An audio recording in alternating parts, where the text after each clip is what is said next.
Never forget you're a miracle. Thank you for being here. It's an honor to have you with us for the ZoliArt Montana podcast. My name is Linda, here with Zoli Althea Brown. Zoli, why don't people know they are precious? Oh, what a beautiful thing.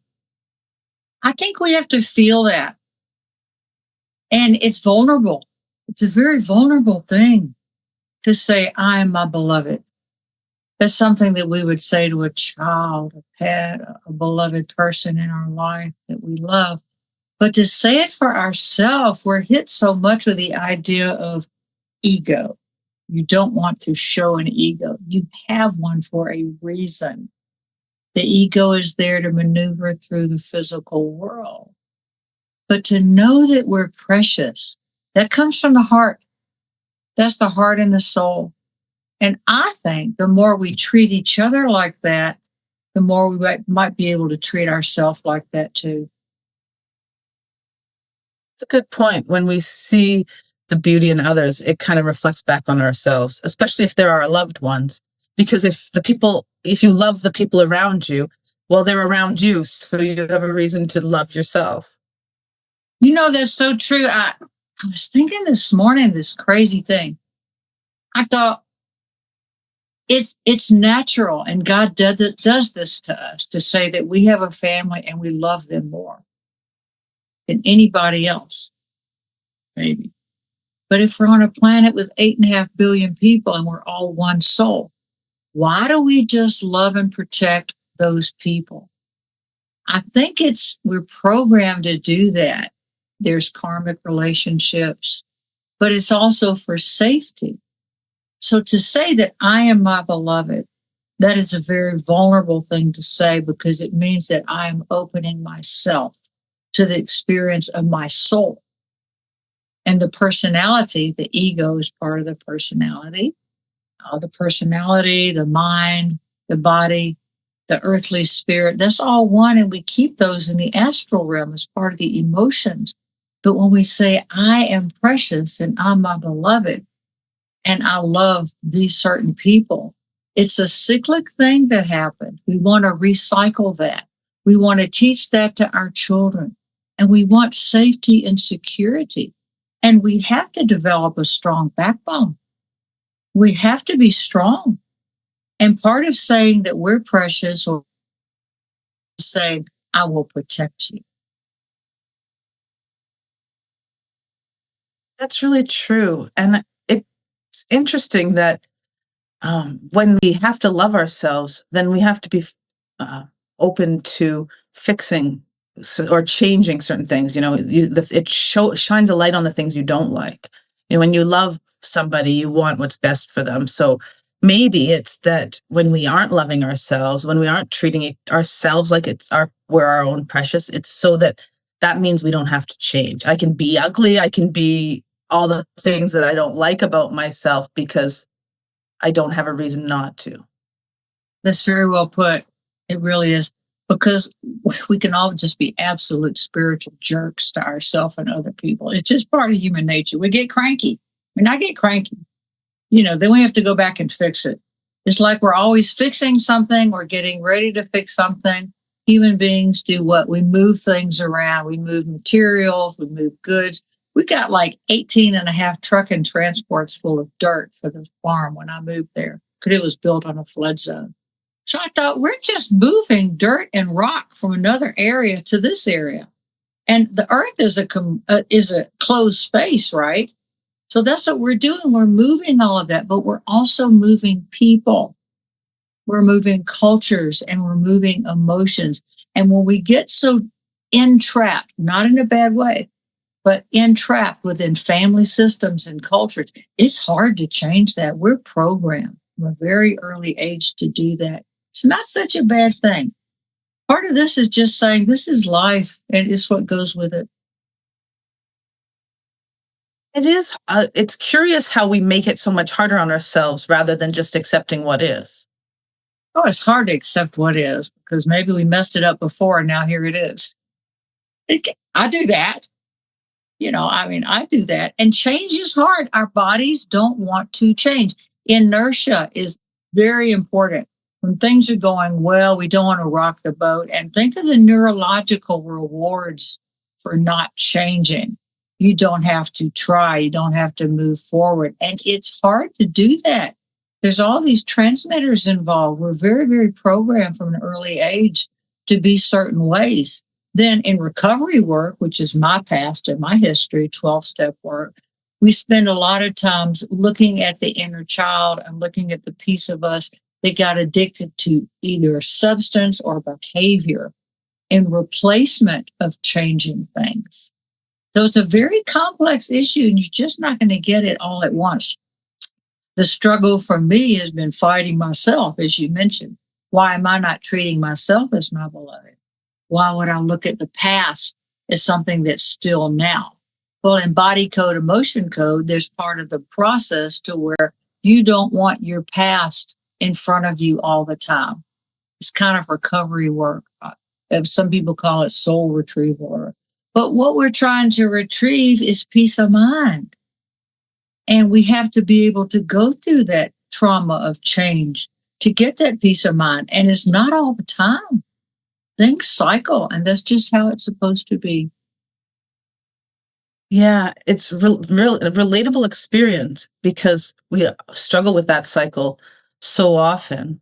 And if we just realize that part of being your own beloved is struggling with yourself sometimes as you adapt and grow, we would be much better off. Oh, yeah, absolutely. Stress is resistance to that change. Stress is doing, I just took 22 new pictures in to get digitally photographed so we can put it on the website. Well, I've got 20 from 6 months ago that are still needing to be put in the books. They're still there. I haven't done it. Why? I just haven't. I don't have a reason, but it's stressful every time I walk by that big pile of artwork pieces. What is the neurological reward I'm getting? There is something that, and I don't have the answer to that. It's part of my weird ass Zoli stuff I do sometime, like that closet I didn't want to clean out. And once you do it, it's like, this is so easy. Why didn't I do it? Avoidance. And sometimes we get a neurological reward for being stressed. We get a kick.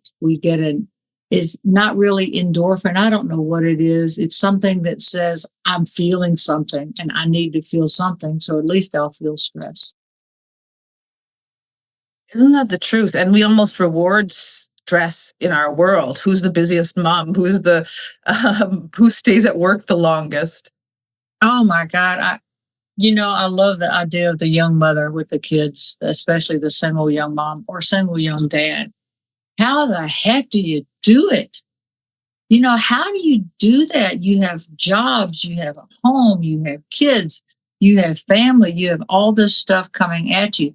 Well, those are externals. And then we internalize the stress because what we're wanting to do is compartmentalize it, I think, and say, I will deal with this, but you can't always do that.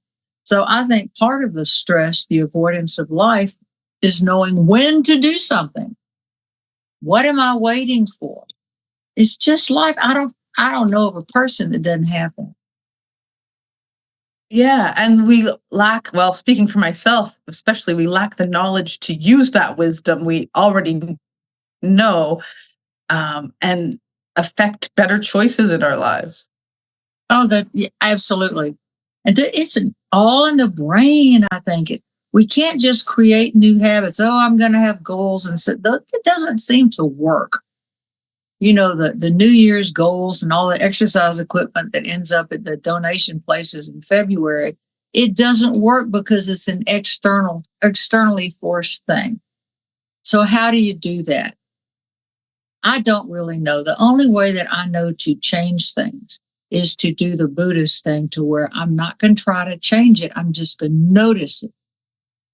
Notice, what do I feel? When I walk by that big pile of pictures that I haven't put in all the books to store them, I've got a big map case thing and all these.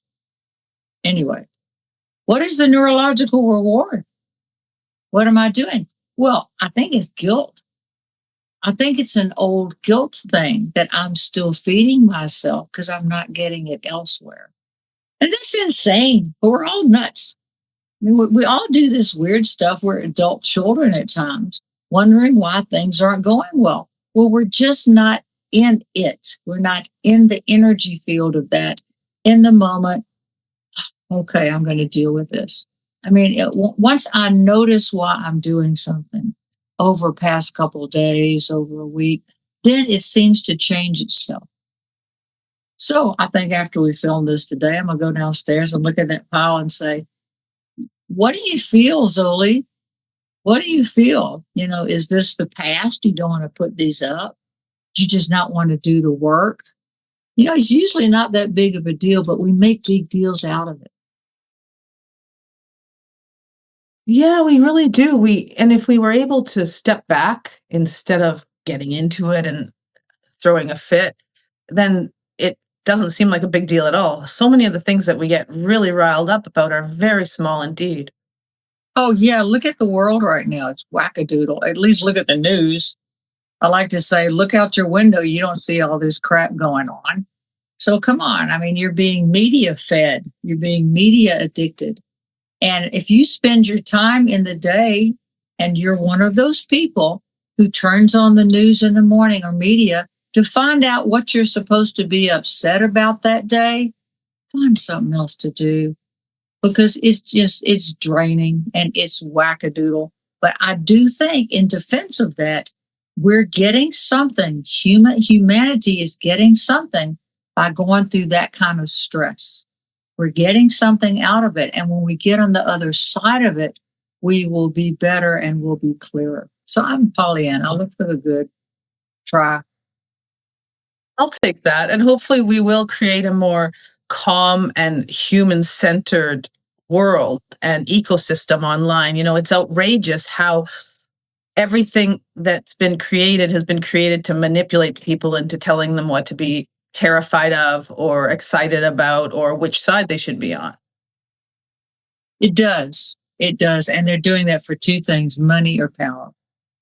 And once you realize that, which that's there, once you see it and you say, what are they wanting me to think? What do they want me to feel? What are they getting out of me looking at this or clicking on this? Well, it's attention.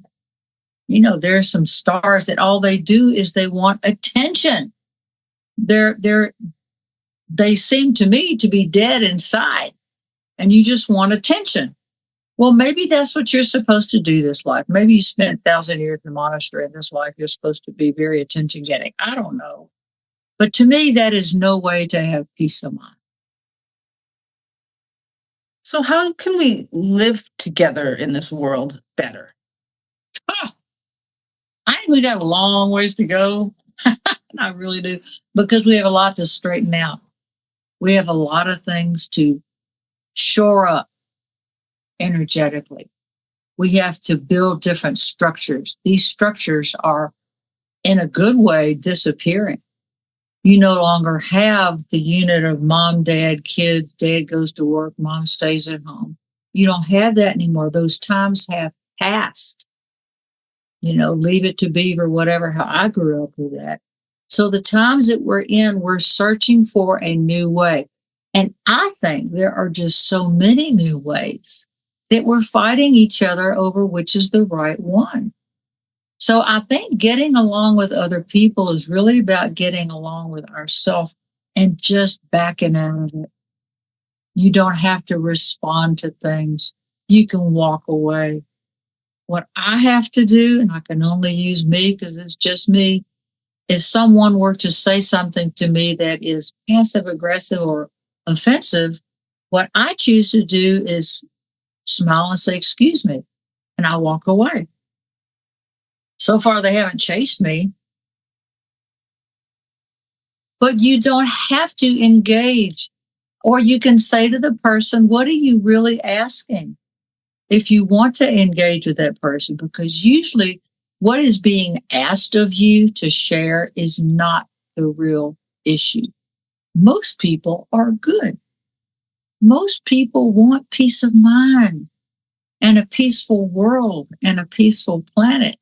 But the politics that has entered the environmental problems, the social problems, the overpowering of calm, it's overpowering it. And I think there's so much rebellion now because globally we're sick of it.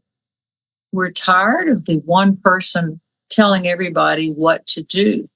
Each person is a God incarnate. We are headed towards a brilliant, brilliant future.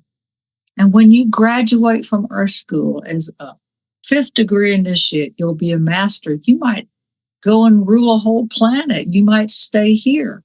We're really headed to that. But we have a couple wackadoodle years. And I think the only way to get through that personally is to calm down. Slow yourself down some if you can. We all get jacked up, but then we have to remember, wait a minute, what is the purpose? Especially you talk so much about the boys. You raised 3 boys. And what you use from them, that you give them a timeout. That works. I need timeouts occasionally. I was going to say that. I give myself a timeout as a parent often. Like, I'll get back to you on that when I have a minute. Yeah, Tom should say, Zoli, go stand in the corner a minute. Just think about that. I'd probably do it and go, yeah, it's probably a pretty good idea. Of course, I'd want my iPad with me or my phone. I think we have to laugh more. We have to see that this stuff can be so silly. And why are we fighting? Why? One humanity, one planet, one war. And there's more of them coming. But you know what? Our free will can change a lot of that. The stronger we become inside ourselves to say, these are my values and these are my boundaries. I don't have to engage everybody. I don't have to have everybody in my life that wants to be in mine. I don't have to answer every phone call. I don't have to. Once you say that, and I'm telling you, the panic that you will feel, oh my God, when I started doing this, I was sure I would be sent, ejected from the island. You're gone forever. But nothing happened. My life got quieter. I can get very jacked up on stuff. I'm an artist. It's how we are. I'm also artistic. We can get artistic and autistic. We can get very emotional about things. So I have to look at what is my passion and what is my compassion for myself. What is the outcome that I'm looking for? It's usually a solution. And what kind of solution is that? I want to end the chaos. I want a better way. I want to back out of the situation. But it takes a while to think about that. But I say, look out your window. Most of you guys, I'm talking to people in the Western world. You're not going to see all that stuff out there that you see on the news. It's a very small population of people. And you're being manipulated. You're being programmed to tell you what to think and feel. And we can say that until the cows come home. But until we really feel the compassion for these people that are doing it, they are terrible. They are scared to death that if they don't do this, they will get fired, they will get this or that. But the loss of emotional control is very toxic. You want to control yourself. The consequences for that are enormous. And what's the thing now? I don't have my phone here. But when there's a crisis, here's my weapon. You're holding your phone up. 1,000 people. That is not a weapon. What are you doing? Then are you going to run to social media and go, oh, look, that's not healthy. If you can back up from that and consider what I would suggest, if you want to go to a rally, you want to go to this or that, fine, go. But consider who's going to be there, where it is, what the purpose of it is, and where are your exits? Where are your exits? I wouldn't go anyway. I might break a nail. I'm just not going to go. It's just not my thing. But to protect yourself, you have a right to protect yourself in these times. And it's going to get louder and more emotional and more dramatic. And you're going to be hit with more and more externals. So you kind of have to laugh at it, going, these people shooting this out, they're scared. They're scared because the world doesn't present anymore as a calm place. You know, there's one channel on TV, Tom and I are watching a show, and instead of the commercials, it was playing music and showing beautiful scenes for about 2 minutes. I thought, well, isn't that something? And I forget what channel that is. But that's what we have to do to ourselves. We've got to get stronger emotionally. We have to decide what are our values and then find people that share those values and develop a backbone that's strong, that you have a right to do that. When you give your kids a timeout, they know that you love them. They know that they are your beloved and you are doing something that you probably don't want to have to do, which is correct them. But they know, they feel that love. And that's what we have to do for ourselves. I don't have the answer to everything. I don't have the answer to most things. You know, what I have is experience. That's what we have to tell ourselves. And what experience has brought you to this place? When you look outside, when you look in your home, when you look inside yourself, in your heart, that is it. Connect the heart and the mind. Those are precious things. You have the fourth chakra and then everything up above that. And you can do that in silence or with other people. Ceremony is wonderful and it's beautiful, whether it's religious, whether it's Wiccan, whether it's whatever it is. It joins us together in heart and mind, and time stops. It just stops. And what we're trying to do is to stop the noise. What a pleasant world that sounds like. And I believe we can all come to find this calm. What are some of the things that we do that prevent it from happening?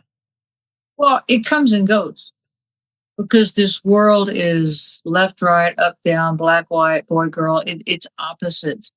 And what we do is look for that middle place, the middle way in between those things.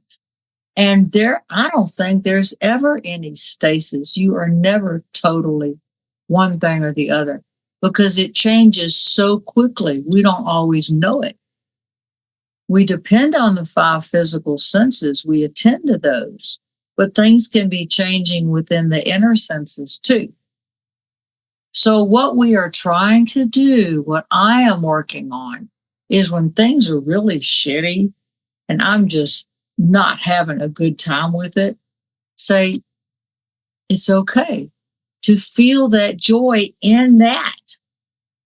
This is temporary. It's temporary, but so is the joy. Now, in Chinese medicine, and I get acupuncture. I love Chinese medicine. We're about to go into the year of the red horse. Oh boy, it's going to be interesting in February. Chinese is great to me. I love China. A lot of lifetimes there. But it says don't be too happy or too sad. Try to be the middle way. And that's an ancient culture, ancient stuff that we're talking about. And this country here, the United States, and you're in Canada, this is the new kid on the block. But look at the growth and the wonderful things in medicine and science and culture that has come out of this. It's 250, 300 years, whatever it is. United States are about to have our 250th anniversary or birthday. You know, that's nothing. That's nothing. So the times that we're in, we have to live in them. We have to live right here, right now. And it's never going to be always great. It's just not.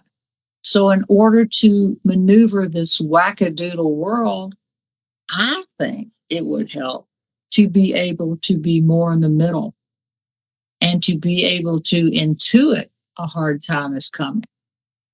or this is coming. How do I prepare for that? It's like being a spiritual prepper. What tools do I have? That's a great word, a spiritual prepper. And it's that idea of being aware of what's coming. You're not going to know everything all the time, but if you can intuit it and be able to follow your own inner guidance, then it's not as hard. And you can have that mid road of contentment a lot easier. You're not going to the extremes because you're not shocked. Oh, absolutely. What you're saying. And the more I think about it, I see a path forward is one to where we're trusting our intuition and we're saying to ourselves, I have more tools than I know, and I'm going to choose calm, or I'm going to choose action with purpose. Now, if and when I can do that, my life goes better. But we have, the older you get, hopefully you're having more tools in your toolbox. But one of those important tools is walking away, detachment, maybe even avoidance of things. You don't have to. I don't know what people's jobs are or what you have, but most things we really don't have to deal with. What, physically, straight on? We can choose more, right? In this modern world, we're not into the survival mode. I hope most people aren't, to where we are first world, maybe second world. Certainly there are people in this country and yours that are living awful lives. Awful. They're starving. They're homeless. It's awful. It's just terrible. I can't address those people. I can't. So I have to choose what I say, when I say, and how I say it. I try to say universal, but to detach from the outcome. That's what Maitreya teaches. To be honest how we think, and then speak that, and then detach from the outcome. He's not saying, well, I'm just being truthful and you say something nasty. No, you're not. That's not what I'm saying. What I'm saying is to speak your truth and to be authentic. It's not the end of the world. You will have people fall away, and then you're going to find out more about who you are. Yeah, detaching from the outcome makes me think of what you spoke of this week, where compliments and criticism come from the same energy. Spirit told me that. And how did I come to that? One of my colleagues said something very complimentary to me. And I said, well, that's lovely. I'm not used to getting that. I just don't. And I thought, well, that's interesting, because a criticism and a compliment both connect us to other people and their opinion of us or what we're doing. So I like to avoid compliments, criticism, because I believe I'm going to do my talk anyway. This is what I do. This is why we have the comments turned off on social media as much as we can possibly, because I don't need to engage with people to know what they're thinking, that I need to say this more, do this more, that I have been trained to speak from my heart and to attempt at least to try to be authentic. I'm not all the time. I can't be. I'm just a people. But to try to talk to you in ways that I would talk to somebody that I care for, that I would say as a crone, as an older woman. I've been on this earth almost 72 years, and I've learned a few things. And my husband, I went to his doctor the other day. He looked like he was 12. I said, Tom, we're there. No, we're healthy. We're older people, but this kid, he was in his late 30s or 40s, brilliant. I thought, well, this is how it feels like. It was joy talking to this person. But we try to be authentic. We do the best we can. A lot of times we have to go back and correct that. But to compliment somebody is lovely. When I go into town, if I talk to a lot of people, I'll talk to a lot of females saying, I love that purse. How'd you get that? I'm a very girly girl. I'm not high fashion. I like the colors and the fabric. Where did you get that? That's lovely. Or she might say, oh, I love those shoes. I go, yeah, I got them here. And my husband's rolling his eyes going, oh my God, this is so tedious. But we're girls. But I can also talk to people who are in farming, dressed in their Carhartts. I lived like that for 30 years. So what? So who cares? What you're doing is opening your heart and communicating, but then detach from it. I don't leave and go, oh, I just need more of that. I need them to tell me this or that. No, I want to be loving to myself and loving to other people. And the easiest way to be loving, I think, is to detach from that outcome. But it probably goes into the same kind of receptors. I don't know what the neurological reward is, but it's lovely to say nice things to people, but mean it when you say it. It's really lovely to do that. Yeah, mean it when you say it, and at the same time, receive it with gratitude, but don't stake your whole world on what others think of you.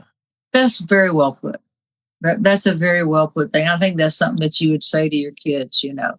That Tom and I talk about the difference in how he would communicate and how I would. And guys communicate better with a ball or a drink or a pad of paper or something sitting side to side.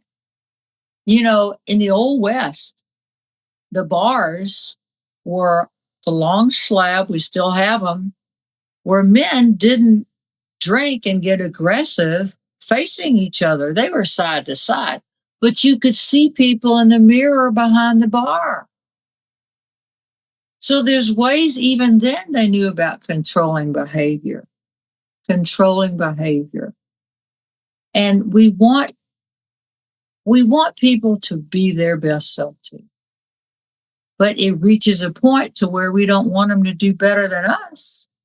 It's just ridiculous. It's pecking order. It's just dumb.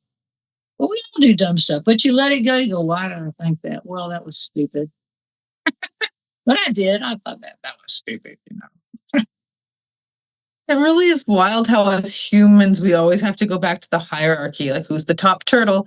It's kind of crazy when we're all just together. We do better if we did things together instead of competing. We do that. And men do it in a way, and women do it in a way. You know, it's human nature, and I don't think that'll ever change. I think part of why we do it is to improve ourselves also. But it's also a little threatening. If you're facing somebody, if you're in the grocery store and you have a cart, somebody's coming at you with a cart, that can be threatening. It can. And so that's why we like to go side to side or whatever. And me being an Aries, you know, people come at you with your cart and I don't stop. I just keep going. I say, excuse me. And I'm like, God, Zoli, what? I just keep going. I haven't run into anybody yet, but that's kind of tacky. So I'm working on that. And my favorite thought when people are driving their carts in grocery stores is, I hope you don't drive like that. Oh, don't actually, you know, I drive this big truck. I drive a Ford F-150 Raptor. His name's Tonto, and it's like from 2017. I only have 62,000 miles on it. When I finally sell that vehicle, probably at 100,000 miles, I'm talking 5 years away, they'll say, well, this old lady on this, she only drove it to town and back. And that's true. So I have to drive slower because I have a 6,200 pound thing, but we need it for this mountain. Oh my God. It's crazy, but that's very funny. You know, maybe we do. I'm going to have to think about that. I might have to call myself on it. Well, it's all about calling ourselves on what we're being unreasonable about and letting other things go when they might be a bit weird, but they're fine. I love being around people. When I go to town, I really like it. I say, this is my community. We don't all agree, but this is my community. And in Missoula, people just kind of get along. There's wonderful communities. And Missoula itself, it builds communities and housing around parks. And that's the future. In the future, the Maitreya work says, and the masters say, we will have closer communities. And in the community, we will have stores. People will walk a lot. You will have school. You will have a medical facility. And it will be more localized, almost like it, if you think of India, people speak different languages 5 miles away. That's not what I'm talking about. But things will be simpler, and that's coming. But we got to do all this drama first. We got to do it. And it's kind of icky. But this is where we are. We'll look back in history and we'll say, boy, y'all lived in the barbaric age. But in order to think a certain thing and then feel free to say that, in the Western world, that is a precious thing, that you can say that. It's not like that all over the world. And then to detach from the outcome of that. Yeah, it's frustrating how it seems like we take so long to get to some ideas. I think in North America, we're really slow. We're so car centric, and we're really slow to adapt to the idea of a walkable community where you can go walk to the grocery store, you can walk to the park, you can walk to a medical center. What a world that will be, because communities are built when you can be together. Like-minded others. It's coming. It really is. And there are some places, I know they have areas that are non-drive places. You stop. I had this thought last week. I was looking at all these cars, and there I am in my car and all these separate cars. I said, this is part of the Piscean age. Everybody's separate, and you are by yourself. Now, mass transit in Missoula, we have the Mountain Line, LINE, which is a free bus system. It's wonderful. And some of the buses are they're electric buses or whatever. So it's what it is. But when I drive by Walmart, Wally World, on the way to get home, the parking lot is filled with hundreds of cars, and it's all separate. We're still in that. We will figure it out. But it's kind of ridiculous. Now, how are you going to have living remotely like Tom and I do in the wilds of Montana? Buses ain't coming up here. You don't even have deliveries in the winter. The mailboxes are 5 miles away. So you have different situations, but in the cities themselves, they will transform. Things will calm. But these next 2 years, I keep saying it, please, please, people, find a way to calm yourself, to control your emotions, to control what comes out of your mouth and what goes into your mouth. It's a great reminder, especially when there's chaos and craziness happening all around you. You can control those two things, and that's all that matters in your own little world. Yeah, I can only do it for myself.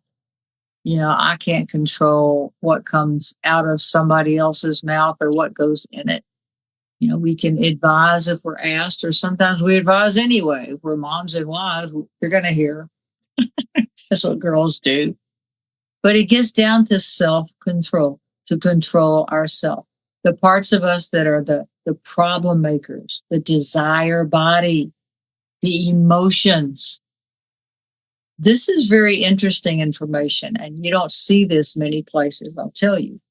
In Theosophy, in the Maitreya work, the emotional body and the physical body are made up of what's called lunar pitris. They're elemental beings. Now, I'm not talking about Scientology like you have the Saitans, whatever. This is how they need to be fed. You are feeding your emotional body. And when you don't feed it, that they starve out. Now, that sounds just crazy as hell. Are you kidding? Silly, that's ridiculous. I don't understand it. But in the future, we'll understand why the emotions are so powerful. It's the astral world is where you go next. But to control the emotions, you have to be able to let go of what you think has to happen. The desire body, as Buddhism teaches, desire is what causes all our problems. It's our demands that we get things our way. We all do it. We all do it. It's part of human nature. We're going to get better at it, though. I'm very hopeful. We're going to have a brilliant, amazing future. It really is coming. And it's coming sooner than you know. By 2030, you're going to see a much different world. In the next couple of years, things are going to be changing so fast, for good and ill. AI, for good or ill, we're going to cure most diseases. And artistic community, you can't tell if somebody made that or not. We're going to figure it out. It's a different way of thinking. And it's emotional maturity and spiritual maturity. And we are allowing ourselves to grow in different ways. We don't even know what those are yet. It's kind of exciting. It's exciting when you put it that way, to be open to new ways that we can't even fathom. And it's a lot more hopeful to do that than to dread the same old war and strife and poverty that we've known for generations and generations. War is a form of communication. It's a language that is physically. Grow a better one? Yeah, literally grow a better one, people. Seriously. But it's a way to communicate and is physical. And in a way, the masters call all the killing just getting rid of forms.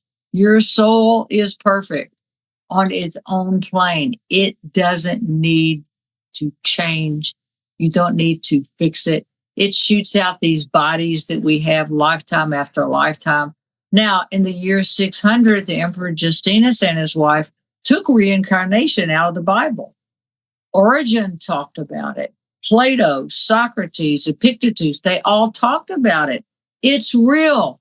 You've been here a lot, and you're going to come back even more. So how do you create a better next life? By creating emotional control in this one.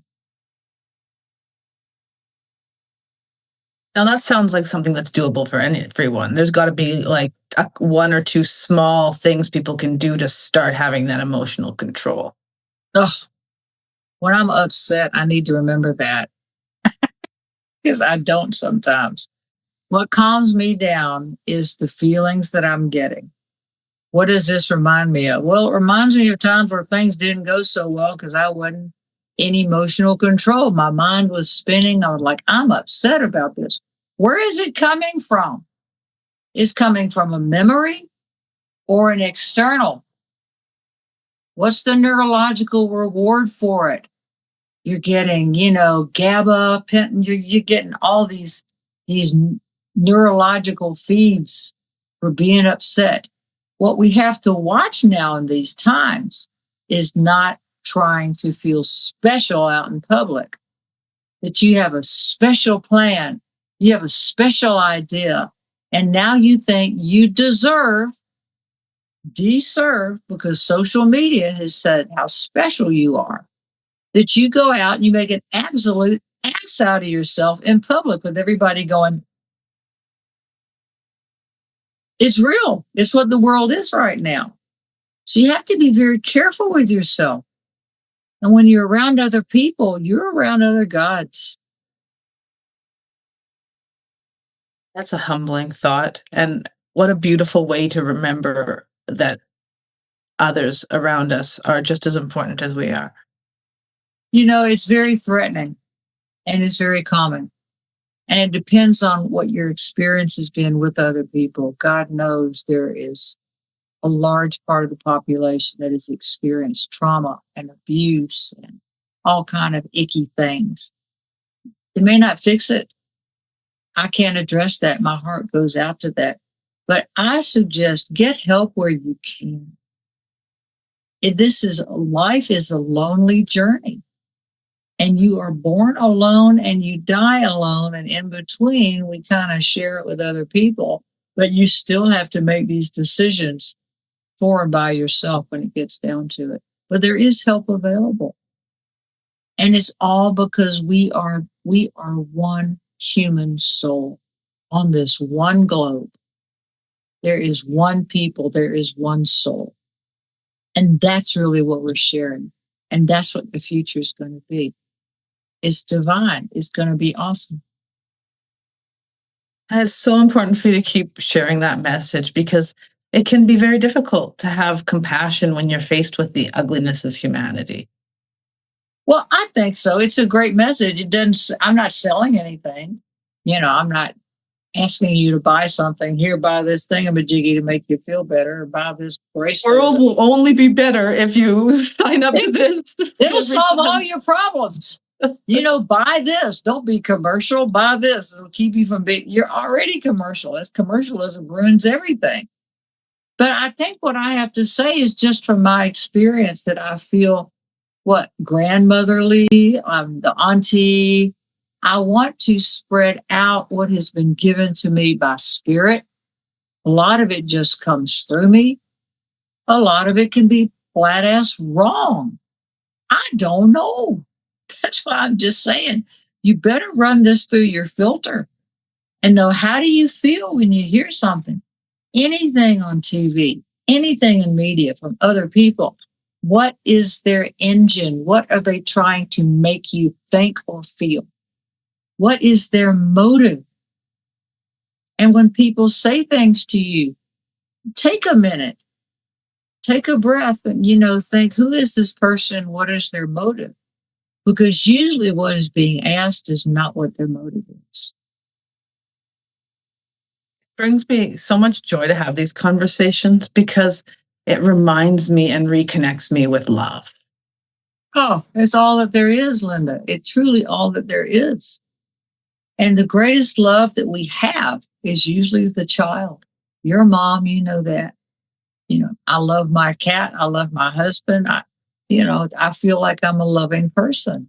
Maybe so, maybe not. We want to feel good about ourselves.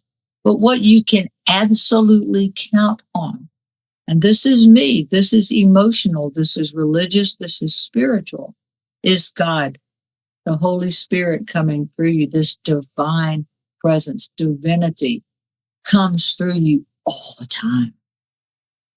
And religion is not the only path to divinity.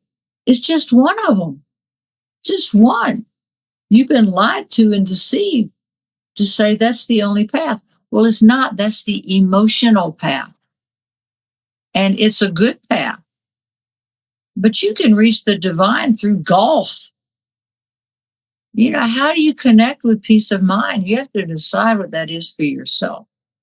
I am the kind of person that gets a lot out of the emotional involvement with that, the feeling nature. And I think that we use our emotions to get to our feelings. But that's just me. That's just my history. And it's probably my future. It's just what I came here to do. Find out who you are, what you come to do, because it is total love. Total love. And it may be hidden in your work. It may be hidden in what other people do or say to you, about you, for you. It's there. And it can come in a little flash. Grab onto that star. Just grab onto it and go. Yes, there's love in all of it, and the spiritual is infused in everything we're doing. Thank you, Zoli. What a beautiful reminder. Thank you, Linda.